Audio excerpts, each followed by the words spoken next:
Hello, so welcome everyone to Claigan's webinar entitled Conflict Minerals in 2022 with a particular focus on Russian 3TG in the supply chain.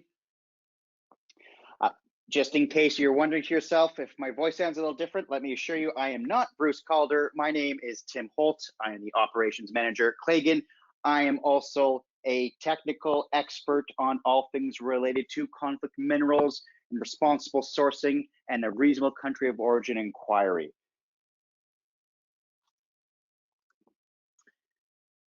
We have quite the packed agenda today. We already went through one of these webinars this morning and it went just about for the full hour.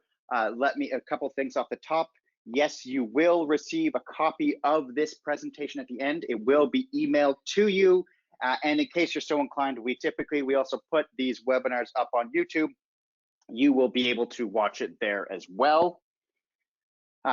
If you have any questions, please feel free to write your questions in now. We will have a little bit of a Q&A at the end if anything comes up. So to begin with, first, we're going to go through an introduction about myself and Claigan's experience in the conflict minerals world, so you have a better feeling for the types of experience we have and why we're able to confidently talk about the things that we'll be talking about today. And then, as I say, the main focus for this webinar will be the impact of the war in Ukraine on Russian 3TG. We will talk about various aspects of it. We will cover the three types of pressure related that different companies will be receiving. Some of them might receive which one of these, some of them might receive all three. So we're going to talk about all of them in a bit of detail so that you've got a good understanding of them. You're prepared for them before they arrive at your doorstep. We will also take a look at the Russian 3TG market as part of the global supply chain. Some of these minerals are much more important to Russia and to Russia's economy than others. And so we'll kind of go through them one by one, take a look at them. We'll also spend a very brief amount of time just looking at other additional minerals of Russian origin, because some of them might be more important to your particular company, and so you might want to just have a foot in the door of this understanding as well. Make sure you're prepared for it. And then, and just so that you don't understand, so that this is not a webinar just about bringing up risks, bringing up problems. We also want to bring up solutions and get you thinking about the types of things that you can put into play. So we will talk about practical steps for tackling this challenge. So we will spend some time on that. That should be a good sort of focus about halfway through the webinar. And then finally, we'll conclude the topic of Russia, just a brief look at some of Russia's gold imports and exports. There's some interesting details that came up during our research for this webinar, and that's sort of a good place to talk about them. As I mentioned, this is not just about Russia. We will spend some time talking specifically about the Uyghur Forced Labor Prevention Act. We will sort of have a brief overview of what it entails, but then, and I think more important for those attending this particular call, we're going to look at some smelters of concern directly related to sourcing from Xinjiang. We will then talk about some new gold risks in the supply chain related to Dodd-Frank. I mean, as much as Russia or China might be a particular emphasis in our mind share for conflict minerals right now, of course, we cannot forget why we started doing this all in the first place. There are still risks, high-risk smelters related to sourcing smuggled gold from the DRC, or at least sourcing gold from the DRC and surrounding countries, and we want to talk about them. There are two particular Indian refineries I want to talk to you about today. Go through those details so that you have an understanding of them. And finally, we will conclude, and again, this will be a fairly brief part of the webinar today, but a brief look at moving beyond 3TG, an update on cobalt, mica, and copper, and more. And then at the end, certainly, if you have any questions, feel free to ask them, and I will do my best to address them at the end of this call. Okay, a little bit about Claigan Environmental and our experience with conflict minerals. We've been experts in this field for over a decade now. Claigan's work is quoted in the SEC Final Rule 18 times. It's SEC Final Rule on conflict minerals. Claigan has testified to US Congress on conflict minerals. We have completed hundreds of supplier RCOI campaigns. We are very experienced in the process of reaching out to your suppliers, getting their CMRTs, getting that information collected, getting all the information you need from your suppliers. We also, and we've been doing this since the very beginning when Dodd-Frank went into effect, and have been doing this on an annual basis, we provide industry-leading smelter RCOI difference. What's the difference between supplier RCOI and smelter RCOI?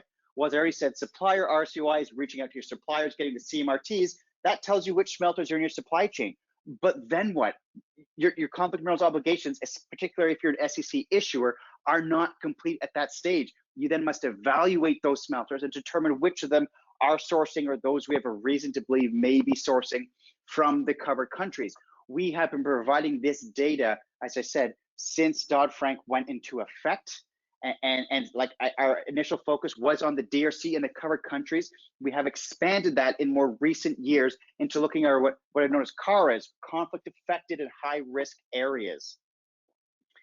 And this is particular importance for anyone that is trying to work with the EU's law on conflict minerals. So we have expanded to get that smelter data as well for your 3TG, looking at which of your 3TG smelters are sourcing from CARAs.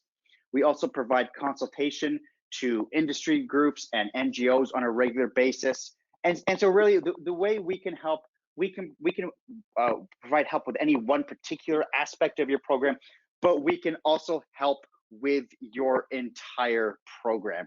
We're so helpful, I even wrote the word help twice at the bottom of the screen. Okay, one word of warning before we get into the discussion on Russia. And I want to be clear about this. As I said, I've personally been working in this for almost a decade now myself, Claigan even longer, but I have a very strong understanding of the types of trends that have occurred over the years where suppliers and customers have placed pressure, the types of pushback companies have got. It's fair to say, from what we've seen, that Russia will likely dominate the conversation between suppliers and customers in 2022 when it comes to discussing conflict minerals. This is very likely to be the case. Russia will be the new topic of conversation, and it will be a big part of the overall conversation. That does not mean that it is the only relevant issue in this field in 2022. And so when I talk to you about Russia today, and a large portion of the talk today will be on Russia, that is not me saying that it is more important than these other issues. By no means. There are several issues of equal importance. And one concern I think industry does need to take into account before moving forward is there's a danger that other issues of equal importance may get sidelined. And I think it's critical that, yes, companies are going to want to address the Russia issue, but that does not come at the expense of smuggled gold from the DRC, from forced labor in Xinjiang. These are all issues of equal importance, and industry should be paying attention to them.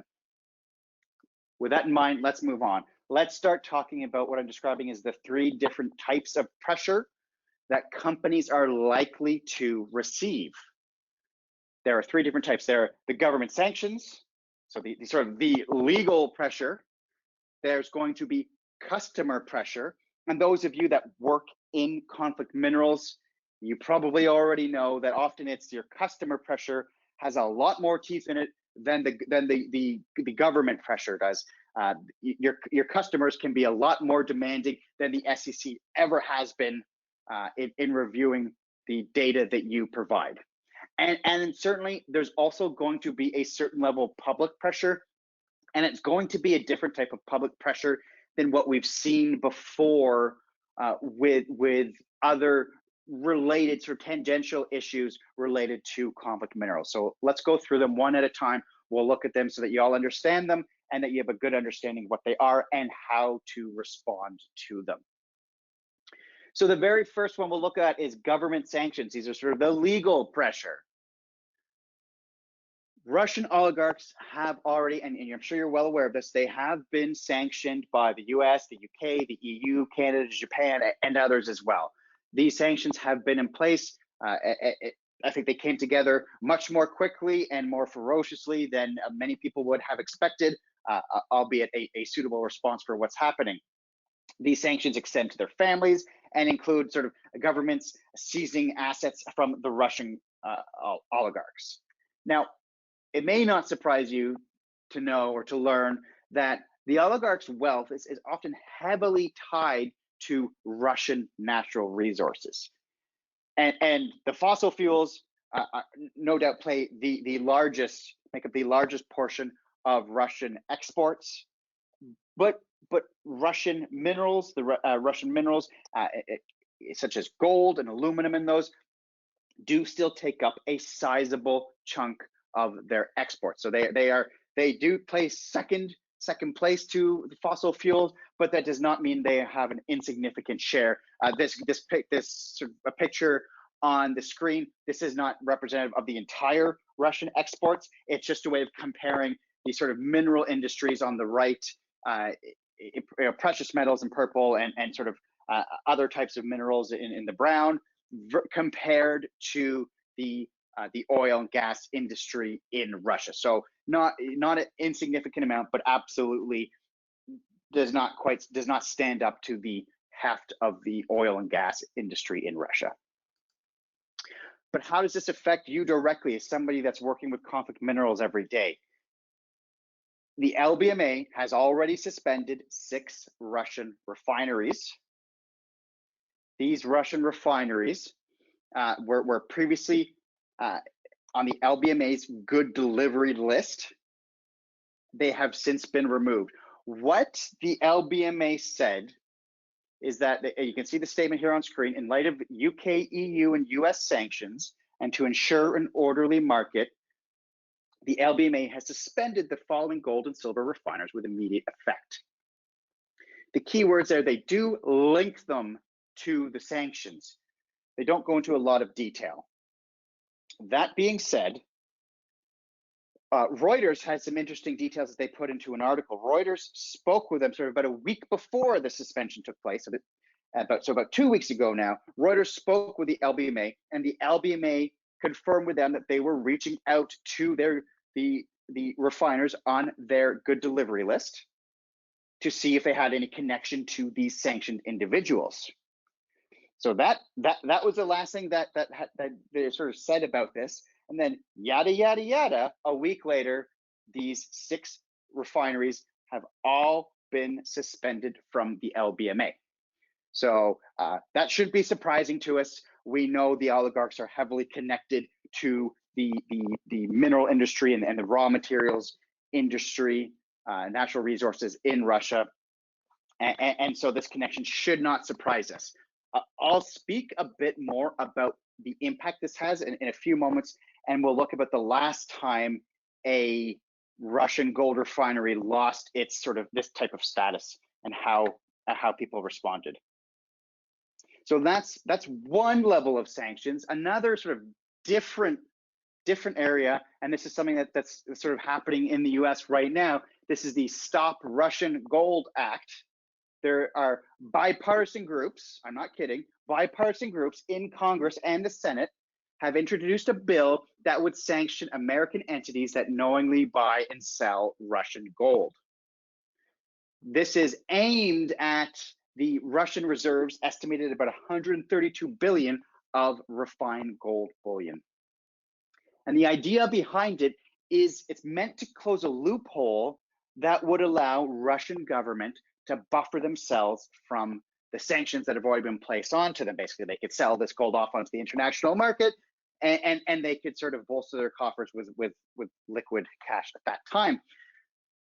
The Stop Russian Gold Act does not look to be aimed explicitly at sort of Russian gold in electronics, as an example, in finished products, but we don't know the full extent of it. There could be a knock-on effect. And again, we'll talk about in a minute what this might look like, how this might look if your customers start looking at this. So there's more to know about this.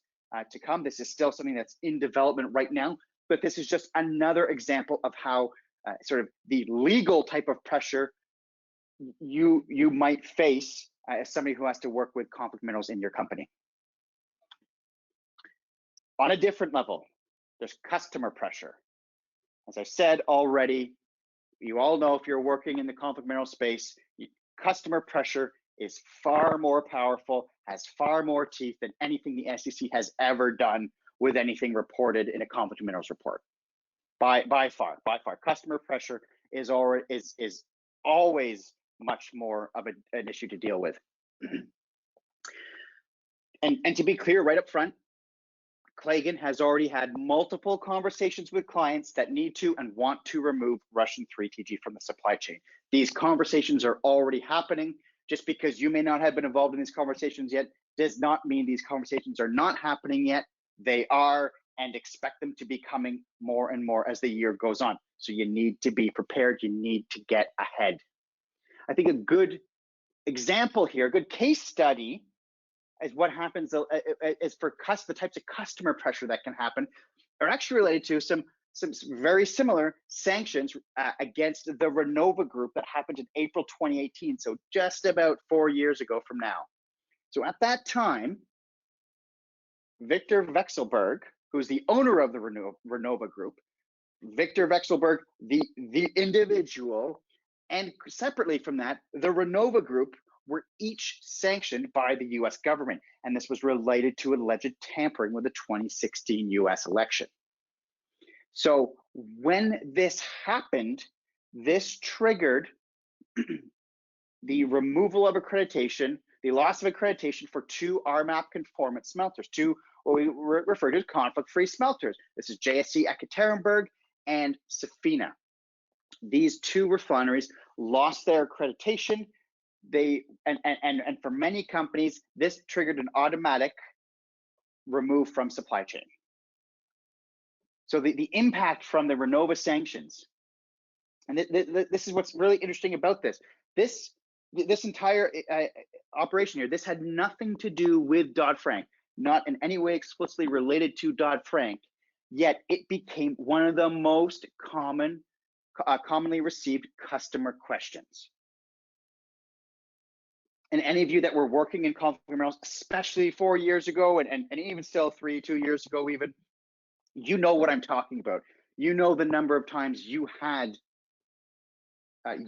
your customers coming to you and saying, I need you to remove these 2 refineries from your supply chain because of US sanctions. So customers flat out did not want these impacted refineries in their supply chain. And they effectively grouped them with your typical high-risk smelters, those sourcing sourcing smuggled gold from the DRC, for example. These 2 Russian refineries, or actually one was located in the Czech Republic but had a Russian ownership, they were grouped with your typical high-risk smelters. And even though this was 4 years ago, and for the most part, these questions have sort of since gone away, we still do get questions from time to time about these 2 refineries and those sanctions. So there are long-lasting effects when these refineries lose their accreditation based on sanctions. And even at the time, it was very much questionable if finished products were even in scope of the sanctions. So we talk with many different clients and their legal teams, and often we would hear back that no, a finished product was too far removed from the source of the original gold, therefore they were not under scope of the sanctions. That was one opinion. There were obviously others. But even if there were opinions out there that these finished products were not in scope, companies were still trying their hardest to get them removed from their supply chain. So there is that customer pressure. We've seen it before. At a very least, expect for these six Russian gold refineries that were recently suspended from the LBMA, expect those similar questions from your customers, and likely starting soon. Okay, pressure number 3, public pressure. I expect this to play a greater role than it has with other conflict minerals issues. And the reason why the war in Ukraine, it occupies a larger part of the public's mind share at this moment. Many people were caught off guard. Nobody thought Putin would go in and do this. They never thought he would cross that line.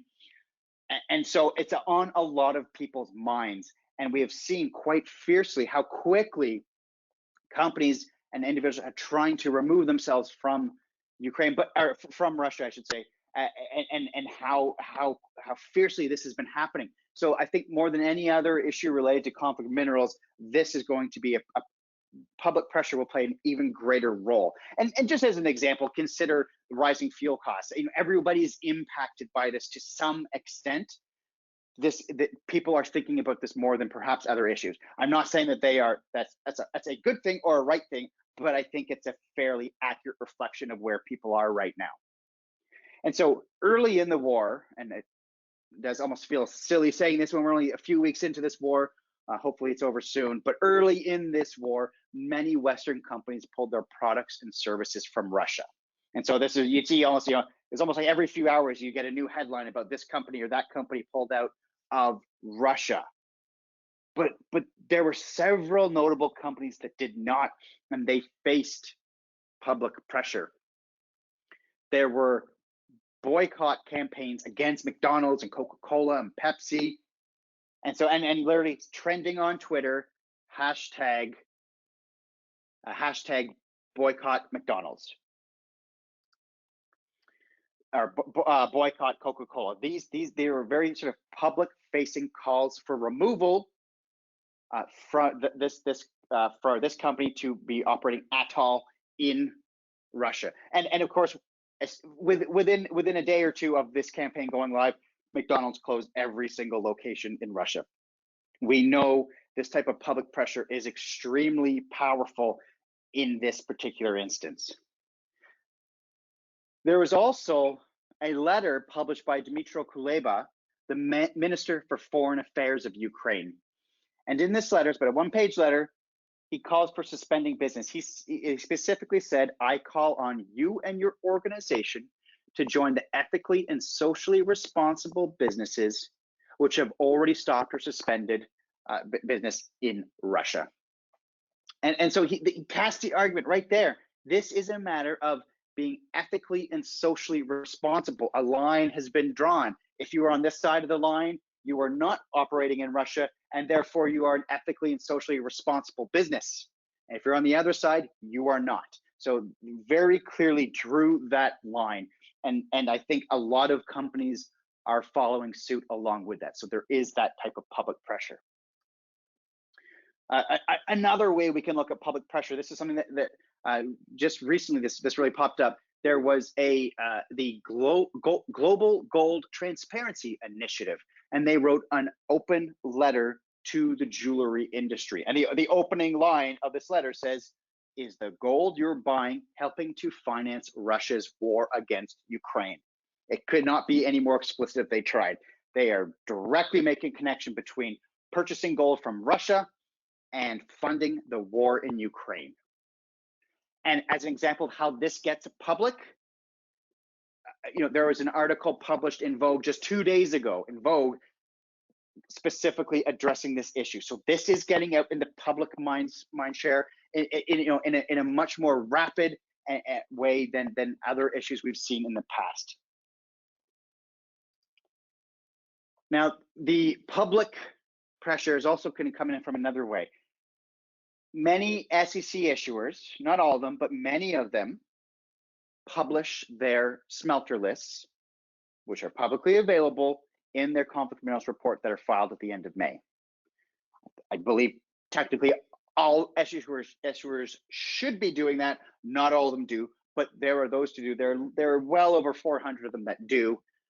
They publish their smelter list in their conflict minerals reports.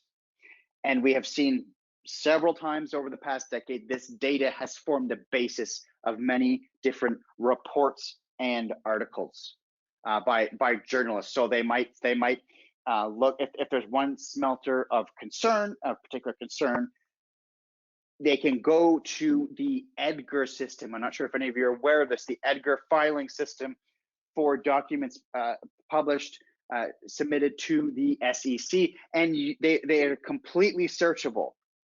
So you can take a smelter's name and search for them within a given time period, and you will get a listing of every single company that listed that smelter in their conflict minerals report. As an example, JSC Novosibirsk refinery, one of those 6 refineries that lost their LBMA good delivery list status, they were reported by 384 SEC issuers that filed in their 2020 filing, which was published just last May of 2021. So as I said, not all issuers provide a list of the smelters, but it does sort of let us know that this issue is greater than even this 384 companies would suggest. It is larger than that. I also, just as a quick exercise, ran the similar numbers for the other Russian 3TG smelters, and we're seeing similar numbers as well. There are hundreds and hundreds of companies are reporting these smelters. Now, I think it's fair to say that in general, companies will not face any kind of major backlash for sourcing Russian 3TG in 2021. The majority of the world was not expecting this to happen, did not think it would ever get this far. Even as we saw the troops piling up on the border, many people did not expect this would happen. And by that time, that was really at the end of 2021. Anyways, what could a company do? If they'd already been sourcing Russian 3TG, it was already well in their supply chain. So I think it's fair to say that companies should not be facing any direct or severe backlash for sourcing Russian 3TG in 2021. But it would certainly be easy for journalists to create a baseline. After all the filings go in at the end of May, it would be very easy to go into the EDGAR system, do a search for all of these Russian 3TG smelters, and get lists of which company publicly listed them in their supply chain in 2021. And what they could do, that could be, in a sense, a baseline for saying, well, now we know who published them in 2021 when it was,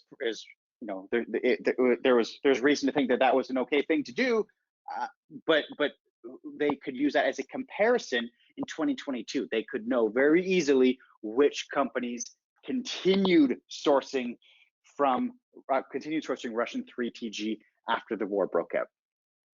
But it could also be used to apply immediate pressure on these companies, because they can openly say, we noticed you sourced from these Russian smelters in 2021. What do you plan to do about it in 2022? So again, we need to be prepared. That's an overview of the different types of pressures. Knowing those 3 in mind, and as I say, some of you listening might be particularly subject to just one of these pressures, or perhaps 2, perhaps all 3. It could be any combination of them might affect you. You want to be aware about them so that you are prepared and you can handle them before you're sort of caught unexpectedly. With that in mind, though, let's look at each of these different Russian minerals and how the Russian mining of that particular mineral compares to the rest of the world, just to give an idea of where they are. So as an example, tantalum in Russia. Tantalum is Russia yields about 2% of global mining production for tantalum. So not a very significant amount by any means. This is a market that's dominated by the DRC, Brazil, Nigeria. There is one Russian tantalum smelter, Solikamsk Magnesium Works, and they are currently RMAP conformant. How about tin? Tin, even less so. Tin accounts for about 1% of global mining production. So this is a market well dominated by China and Indonesia. And there is one Russian tin smelter, Novosibirsk processing plant. They are currently RMAP active. And in fact, this was a refinery that several years ago was open, was a RMAP conformant smelter. They then were closed down, went through a change of ownership, and sort of resurfaced in the past year or so. And so they're now currently listed as active. So again, Russian tin, not a large part of global tin production or of the Russian economy. Tungsten is a little bit different. So it accounts for about 3% of global mining production. This is a market absolutely dominated by China. The difference here, though, is that there are 9, if you can believe it, 9 Russian tungsten smelters in 9 Russian tungsten smelters. They all have various different levels of whether or not they're RMAP conformant or active or not conformant. And by the way, when I say not conformant, I'm not specifically saying that they've failed an audit. I'm just using it in the more general sense. They do not currently have the status known as RMAP conformant. So there are 9 of them. So there are much more smelters. Again, not a huge part of the global mining production, but still a decent amount. Then we come to gold. Gold is a completely different story, as it always seems to be the case when we're looking at conflict minerals. The problems always revolve around gold. For Russia, Russia accounts for about 10% of global mining production. So they're just behind China and Australia. So they are the 3rd largest global producer of gold. So now we're talking a significant amount here. And there are 8 refineries in Russia. We've already talked about 6 of them that just recently lost their LBMA status. Then, of course, there's JSC Ekaterinburg, which lost its status from the sanctions related to the Renova Group. And then there's one more, a Kishtim copper electrolytic plant, which I don't believe ever has had an RMAP status. So gold, again, much bigger problem here. Okay, 3TG aside, what about cobalt? Interestingly enough, Russia accounts for about 4 to 5% of global mining production. Now, not a huge amount compared to the DRC, which completely dominates the global cobalt market, mining production, but still a bit of a bigger piece of the pie here. There are currently 2 smelters. Until very recently, both were RMAP active. Active meaning they've committed to the audit, but have not sort of completed that audit, come out successfully on the other side, and are now listed as RMAP conformant. They are simply active. And the first one here, JSC Kolskaya, is still currently active. LLC Vostok was active until very recently. I've noticed within the past week, they were removed from the active list. There's actually they also have also a tungsten smelter as well, and that was the same case. They were active last week, they're not anymore. So this has happened very recently, but I have no comment or no understanding of specifically why they are removed from that active list, but I don't see them yet anyway as being listed as conformant. So something we might keep an eye on. How about mica? Because after cobalt, mica is that next sort of area that we're looking at, the industry's been looking at. Russian mica, really not a big part of the global production. It's about 1%. This market's dominated by China, Finland, and others. There is one processor, but they're not currently RMAP conformant. So not as big of a deal there.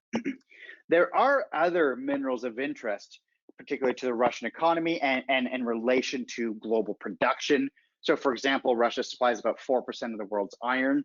And this here, there's not a typo, palladium, about 40% of global production. If palladium is particularly important to your company, Russia might play a bigger role. You might want to investigate that, put particular emphasis on the palladium that your company sources. But also platinum, 12%, silver, 5%, nickel, 9%. That's a pretty big piece of the global production right there. Copper, 4%, aluminum, 5%, and titanium sponge. There are different types of titanium mineral. Titanium sponge, it comes in at about 13%, so a large portion there. Some of the defense contractors have already talked about how titanium, Russian titanium, could be a problem for them moving forward. And then vanadium, estimates are between 17 and 25%. So a large piece of the global production of vanadium is connected to Russia. Okay, I promised this was not going to be a webinar just about pointing out problems. we want to be thinking about solutions, thinking about practical steps that you can take to help alleviate some of these concerns. Be ready for when your customers talk to you, when the public wants to talk to you. If any of these new sanctions come into place, be thinking about it now. So this is, if there's one thing I can communicate to you, one thing that you can take away from this webinar, I promise you it's this next sentence: start having internal discussions now. I know this might be hard to hear. Many of you are sitting there, you're trying to finish your 2021 filing. You want to put last year behind you. You're not probably mentally prepared to deal with 2022, but you need to be. And here's one thing that might surprise you. I nearly fell off my chair when I looked this up. 2022 is almost a quarter of the way complete. Next year is week 13. The end of next week, we will have officially completed 1 quarter of this year. Time to act is now. If you think you're going to be able to start thinking about this in June, after your 2021 filings behind you, or perhaps in the fall, if you think you're going to be able to get this Russian 3TG out of your supply chain, then I got bad news for you. It's not going to happen. You need to be acting on this now. So you need to be having internal conversations about what steps your company wants to take. And again, it might be what you want to take, but you also have to take into account what your customers are likely going to want you to take. And you probably know your customers pretty well by now when it comes to conflict minerals. You know the types of concerns, the priorities they have. You might want to anticipate what they're going to require from you. As an example, should you be looking at removing all Russian 3TG? We've already looked at it. The Russian tin, tantalum, and tungsten is not a huge part of mineral production for those 3 metals. It's certainly not a huge part of the Russian economy. So maybe only gold is going to be your focus. That's one approach you could take. You want to have that conversation though. But if you only work on the gold now and you don't work on the Russian 3T, that might be a problem for you down the road. So you want to anticipate what you're trying to get ahead of and plan accordingly. So this means that you absolutely need to redefine your internal acceptability criteria and about what your company's willing to accept, and then place and create new supplier expectations. You need to be thinking about these things now. Second, you may need to update or possibly even create a new policy, a sort of separate policy from your normal conflict minerals policy.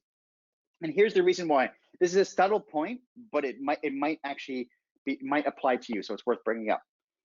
Previous focus in conflict minerals policy has often had to do with sort of the DRC or Central Africa, the covered countries we know them as, or perhaps even Kara as being a source of mineral. And often these are looking at conflicts that are happening within the borders of one country, and it's an armed group operating that is funded partially through exploiting the mines operating in that country. And so if you can limit the supply or completely stop sourcing from those armed groups, you are severely limiting their funds. But this is different. This is not, instead in this case, it's different. Ukraine, all of Ukraine is now the conflict affected and high risk area. But we're not talking about stopping sourcing of minerals from Ukraine. That's not the case whatsoever. In fact, Ukraine is not really a supply, not really a major source of any of these minerals. So instead, this is about actually stopping a neighboring country and slowing down their economy, stopping sourcing of Russian minerals, which are used to fund a conflict somewhere else. And so your conflict minerals policy might already account for this subtlety in language, but it might not. And if it's the case where you don't think it does, you might want to either adapt what you currently have, or perhaps you want something separate for Russia itself. Number 3, start communicating your policy and expectations to suppliers as soon as possible. Again, this is do it now, don't do it later, because if you do it later, you will not get the results you need. You all know, if you had these kinds of conversations before, removing smelters from the supply chain takes time. It does not happen overnight. This may involve lots of conversations. So you want to explain to your suppliers right now. Once you've decided on what your new expectations are, you want to start explaining that to them right now. Now, luckily, I think this might be a little bit different from other conversations you've had. Explaining the issue to them won't be as difficult. As I've already said, the war in Ukraine, many people are thinking about it. People understand the consequences. We've seen how companies, Western companies, have been pulling out of Russia.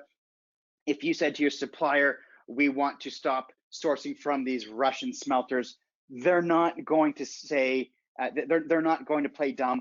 They're going to know exactly what you're talking about. Whereas, you know, I'm sure you've seen this before. If you've talked to your suppliers about wanting them to stop sourcing because of a particular high risk smelter, they might say to you, well, what is the risk? I'm not sure that there's really a risk here, and kind of slow things down. They're not going to be able to take that approach from you. Everybody knows exactly what's happening, and they will be, and so they won't be able to sort of play coy with you on this one. They will know what you're talking about. I think that part of the conversation should go more easily for you. So that's at least one thing that will be somewhat easier than in previous conversations you may have had. Practical steps, let's keep going with this here. Another thing to consider, is this going to have an impact on your 2021 CMR filing? Some companies may want to get ahead of the message. And so you may want to put some type of statement in your conflict minerals report about Russian 3TG. Now, to be clear, this is not at all related. This topic is not at all related to your conflict minerals report, but it might be a convenient opportunity to address the issue.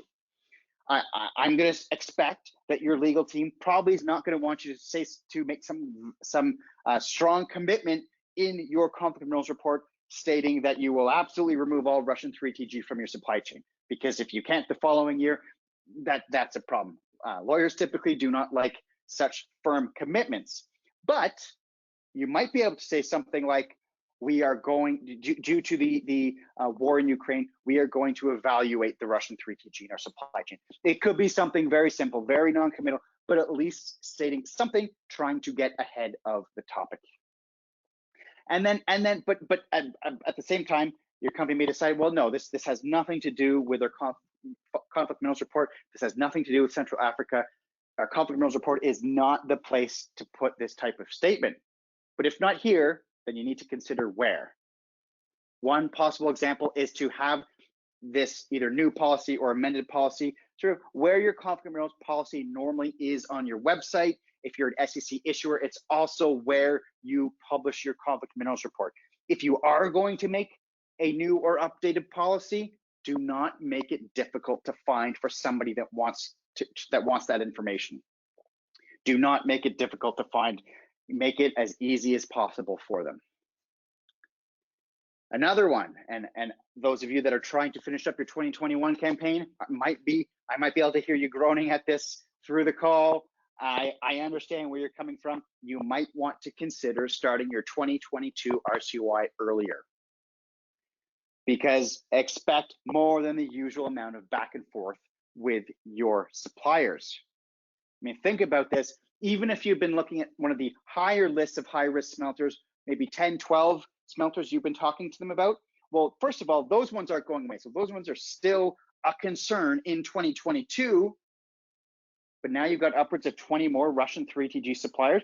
This is a huge amount. This is going to be a great effort. There is going to be a lot of back and forth. Expect that to happen. Give yourself the time to have those conversations.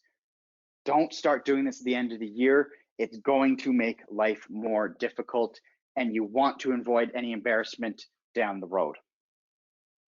And also, if you want them to remove particular smelters communicate that list to them directly. Don't be coy about it. Don't say it's just Russian 3TG. You want to outline which ones you're talking about. Be very clear to your suppliers. And finally, use the same strategies as you would for other high risks. Don't try and reinvent the wheel here. So as an example, what I often say to clients when they ask about, if they're asking about wanting to remove high risk smelters, there's certain steps you go through. Don't just go back and ask for a product level CMRT. There are steps to do first that are going to get you better results, more efficiently save you time. Now, this first step was particularly helpful for when you're just looking at a high risk smelters we've been looking at before, because it's all a bit about gold. So if you could look at the parts you purchase from a particular supplier and say, do any of these parts contain gold? And the answer is no. Then you sort of solved it for that particular supplier. Effectively, it was over-reported to you. But that's an important question you have. Now, it's obviously this is harder when it comes to Russian 3TG, because now you're not looking at one metal. You are actually looking at all four of them. But it still might be a helpful exercise to take. Some companies are well set up so that they can do this work themselves. Other companies might need to work with their suppliers directly to answer that question. But what happens if they say yes? Okay, yes, gold is in this part that you buy from us. Okay, the next step, and I will say to you, a product level CMRT, asking for that product level CMRT might not be as rewarding as you think. I just yesterday, I was looking through some CMRTs. I noticed a company that had provided a product level, what purported itself to be a product level CMRT, and another one that listed a company level CMRT. And this product level CMRT was supposed to be for 6 products, and lo and behold, the smelter list was identical as their company level CMRT. That's not very useful for you. Some companies are just against the idea of giving product level CMRTs. They just may not have the capability for it. So if you ask for something that they don't want to provide, you might get something you didn't really want in the first place. So the second question we usually ask is not to jump to, can you provide a product level CMRT? It's ask if these particular smelters are in the supply chain of the parts that you buy. That is typically an easier question to answer than to provide a product level CMRT. Now, I want to be conscious of time, so let's move ahead. By all means, if you have any questions about this, don't hesitate to reach out. At the very end, you'll have my email. Don't hesitate to reach out. I'm always happy to have a conversation about this. Very quickly here, just some interesting pieces of information that came out of our research in this.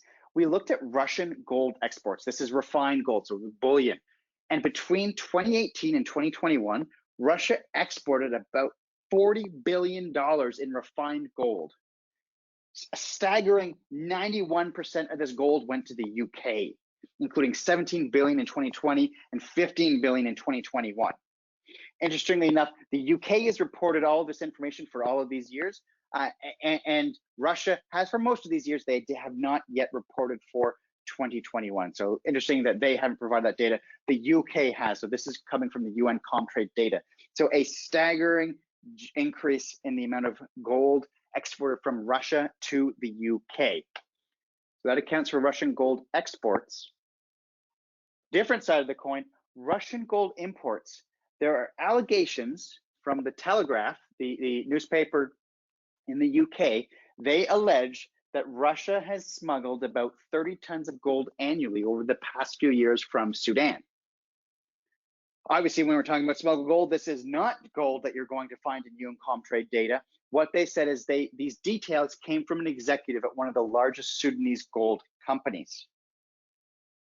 Moreover, there are connections between the Russian oligarchs and the Sudanese officials, Mohammed Hemeti Hamdan Daglo. The Wagner Group, a private military, has been training Hemeti's Rapid Support Forces, the RSF, and there's been a particular focus on protecting gold mines. The Wagner Group has also been operating in Ukraine as a private military for Russia as well. Now, To be clear, just so that we're considering both sides of this, Sudan's minerals minister, Mohammed Bashir Abunmo, has denied these allegations and blames them on Western propaganda. So just thought this was an interesting detail to provide. These are some of the things that are being said. They are applicable to your space. Okay, that's going to be it for Russia right now. Let's move on to the Uyghur Forced Labor Prevention Act. This is something that President Biden signed in December of last year. Now, previously, before this particular act was put into place, there was the Tariff Act of 1930, where there was a Section 307 that specifically prohibited the importation of goods made with forced labor, and including mined material. It's very specifically set out mined material. Well, in the Uyghur Forced Labor Prevention Act, there is a statement of policy, and it says the United States is going to prohibit the import of all goods, wares, articles, or merchandise mined, produced, or manufactured, wholly or in part, by forced labor from the People's Republic of China, and particularly any such goods, wares, articles, or merchandise produced in the Xinjiang Uyghur Autonomous Region of China. So very quite direct, and this mined material is absolutely in scope of this. There was a public commenting period that was closed last week. More details will be released over the coming months. I'm not going to get into that, but what I do want to talk to you about today is some of the, just look very briefly at some of the mining in Xinjiang and how it relates to some of the refineries that might be in your supply chain. Xinjiang has about 200 gold deposits. Several of them are active mines right now. They also have minerals such as cassiterite, which is the mineral for tin, tantalite, which is the mineral for tantalum, wolframite, which is the mineral for tungsten, as well as cobalt, copper, and lead. And some of the smelters that are possibly being listed by your suppliers that are in your supply chain have clear links to mines in the region. One example, Danon Ferrous Metals Mining Limited. They quite clearly, quite openly source from the Sariki copper mine in Xinjiang. This picture that's on the slide, this is taken directly from their most recent annual report. You can see mine number 5 they outline is the Xinjiang mine located at the Sarika copper mine. So this is gold. What this company does is, because we say here this is a copper mine, when you refine copper, there is a byproduct of the copper refining process that's known as copper anode slime. It's sort of an easy way to think about it. It's like it's a very low purity gold. And if you refine enough copper, then you've got so much of this copper anode slime. You can refine that all the way up into your 99.5% bullion. So that's what's happening in this particular facility. That's why they're a gold refinery, even though we're talking about copper. Over 300 SEC issuers listed them in 2020. This is one of those very rare, they are on the LBMA good delivery list. They are not cross-listed by the RMI, which is an interesting thing to take into account. Number 2 that we're going to talk about today, though, the Shandong Gold Smelting Group. They are RMAP conformant and on the LBMA good delivery list. So they are cross-recognized by the RMI to be listed as an RMAP conformant smelter. So the link here, the Shandong Gold bought Xinjiang Gold Holding, which owns the Gold Mountain Mine in Xinjiang. They bought this in September 2020, so this is about 18 months ago. In their 2020 annual report, which is obviously only published about last year, they claim that this is the largest individual gold mine in Xinjiang and is one of the top 10 economically efficient mines in China. So this is one area where you may want to look into your supply chain. And to be clear, this is, as I said, this is one of the biggest Chinese gold companies. Over 400 SEC issuers listed them in their 2020 filing.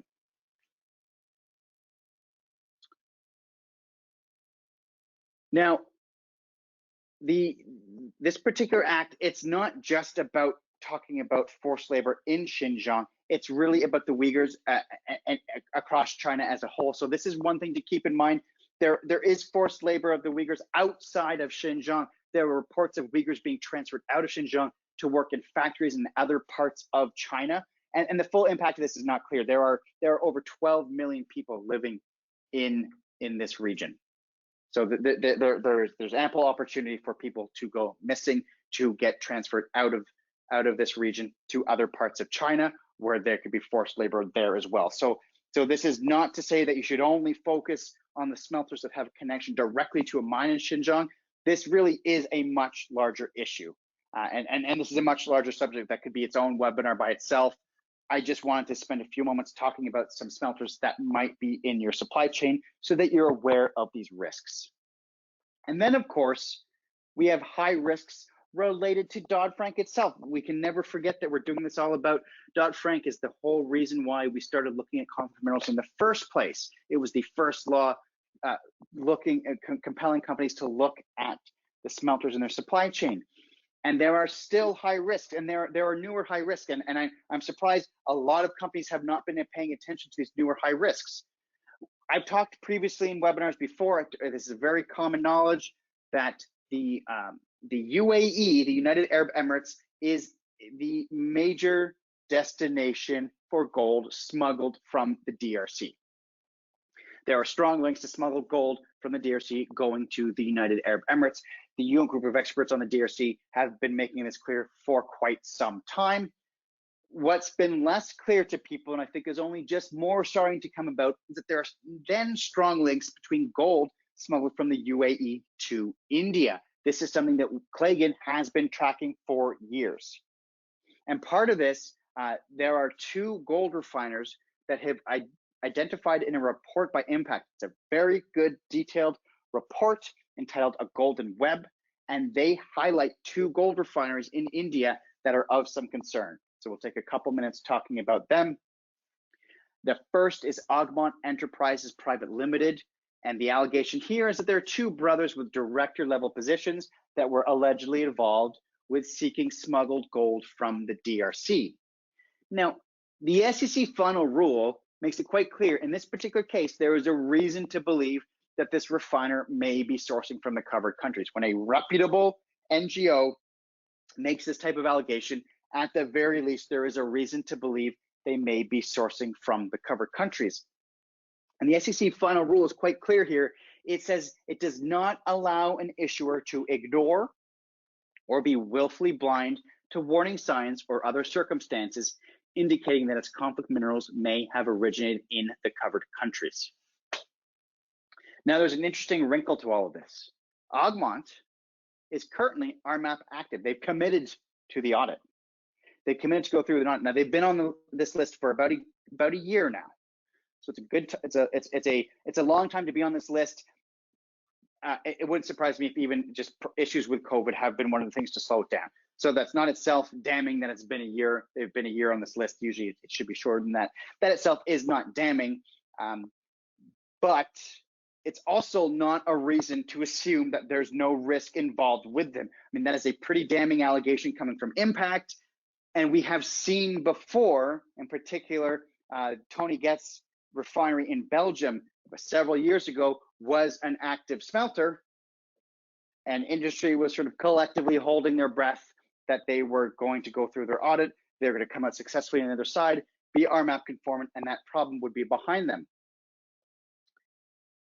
Well, they were on the RMAP active list one day, the next day they were not, and they did not get placed on the RMAP conformant list. I will leave it with you to infer what happened. But this has blown up in industry's face before. I would not take Augment's current status as being RMAP active as somehow risk is not an issue with them. Absolutely it is. Also, Sherpur Gold Refinery. There are allegations of them sourcing gold from Uganda. That itself is not damning. There's nothing wrong technically with sourcing gold from Uganda. You just have to be doing it in an ethical manner. And the only way of really proving that you're to the outside world that you're doing it in an ethical manner is to become an RMAP conformant smelter. So the allegation here, also coming from the same Golden Web report by Impact, is that gold was sent to from Uganda to Z Gold DMCC in Dubai, and Z Gold is a subsidiary of Sherpur. So that's how there's a sort of connection. There's at the very least a reason to believe they may be sourcing from Uganda, which is one of the covered countries, and they are not currently RMAP conformant. I see we're just about to run over time. I'm hoping people can still stick around for another moment. I just want to finalize, finish things off by looking ahead at beyond 3TG. Any of you that were working in conflict minerals about a decade ago know how difficult it was to get your suppliers to provide a completed CMRT. It was like pulling teeth, but eventually companies got used to it and they started providing completed CMRTs. It became a much smoother process, a much smoother transaction as the years went by, as companies got more used to the process. And certainly, I think if anybody that's been working with cobalt in the supply chain probably experienced a somewhat similar phenomenon when they started passing around the cobalt reporting template to their suppliers, asking them to complete it for them. But now that that template was released 4 years ago now, it's really become cobalt has become a regularized part of sourcing programs, and it's much more common. I think there's much less pushback when reaching out to suppliers. Your suppliers are probably expecting it, and so it's a smoother process now than it was even just a few years ago, and it's much more regularized. Mica is not quite there yet. The mica reporting template was only released about 18 months ago, so I wouldn't say that's part of a regular part of programs, but I do expect it to gain more traction over the next 2 years, just like it did with cobalt. It might even happen a little faster than it did with cobalt, and here's why.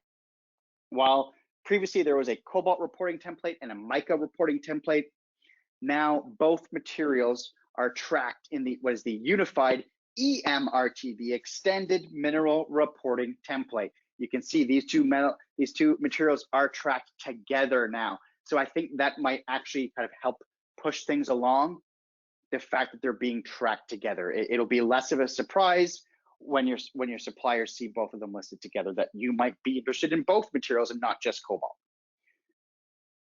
But there's more. There are more minerals on the way. If you go to the RMI's website today, you will see that they have active nickel processors. You will see that they have active copper processors. You will see that they have active zinc processors. So this is still early days for these types of metals. It'll likely take a few years before the requests are handled as smoothly as 3TG and cobalt is becoming. So I expect it will take some time, but be clear about this. This is a strong sign, a strong indication that this field is only growing. It's not going to become less complicated. It's going to become more complicated. You need to be aware about these and tracking these and trying to keep ahead of them.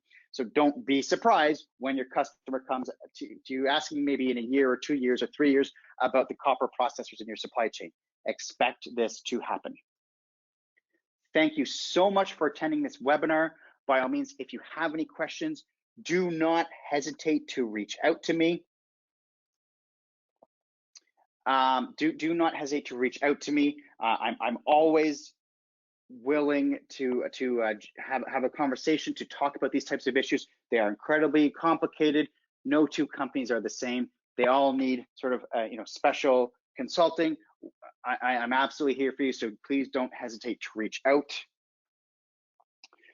I'm sorry I sort of extended things a little longer than I anticipated, so maybe we'll cut things out for questions today, but by all means, if you have any, do not hesitate to reach out, please, at tim.holt@claigan.com. Thank you much for attending the webinar. Take care.